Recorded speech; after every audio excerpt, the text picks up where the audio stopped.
Bonjour, nous allons parler d'agrandissement, de réduction et de la notion d'échelle. Alors, un agrandissement, c'est une notion qui est relativement naturelle. Si je pars ici de ma figure 1, qui est un triangle dont je connais la longueur des côtés en centimètres, j'ai ici la figure 2 qui est un agrandissement de la figure 1. Alors intuitivement, pourquoi est-ce qu'on peut dire que c'est un agrandissement? Parce que la figure 2 a les mêmes proportions que la figure 1, elle a la même forme. Alors, mathématiquement, pourquoi est-ce qu'elle a gardé la même forme?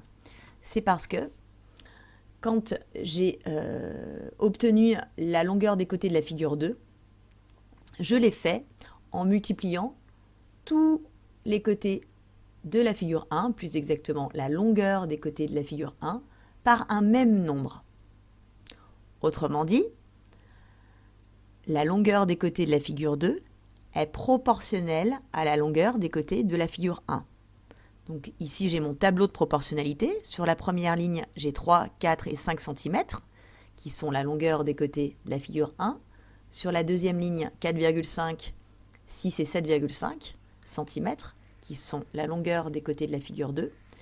Pour passer de 3 à 4,5, j'ai multiplié par 1,5. De 4 à 6, j'ai multiplié par 1,5. Et 5 fois 1,5, ça fait bien 7,5. J'ai donc ici un tableau de proportionnalité dont le coefficient de proportionnalité est 1,5. Et comme j'ai multiplié tous les côtés par un nombre qui est plus grand que 1, 1,5, j'ai donc obtenu un agrandissement de la figure 1, qui est la figure 2. Et ce nombre 1,5, il est très important, c'est ce qu'on va appeler l'échelle d'agrandissement, l'échelle de la figure 2 par rapport à la figure 1. Donc la figure 2 est un agrandissement de la figure 1 à l'échelle 1,5. C'est-à-dire que j'ai multiplié la longueur des côtés de la figure 1 par 1,5 pour obtenir la longueur des côtés de la figure 2. Donc lorsque je multiplie par un nombre plus grand que 1, le même nombre par le même nombre, la longueur des côtés de mon triangle, j'obtiens un agrandissement de mon triangle.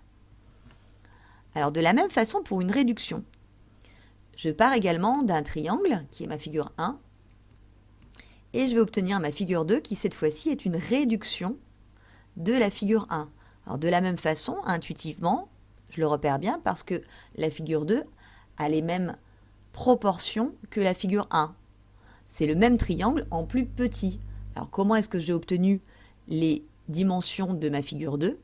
Eh bien en multipliant cette fois-ci la longueur des côtés de la figure 1, donc ici j'ai 8 cm, 4 cm, 6 cm, tout le temps par un même nombre, et ici c'est 1,5.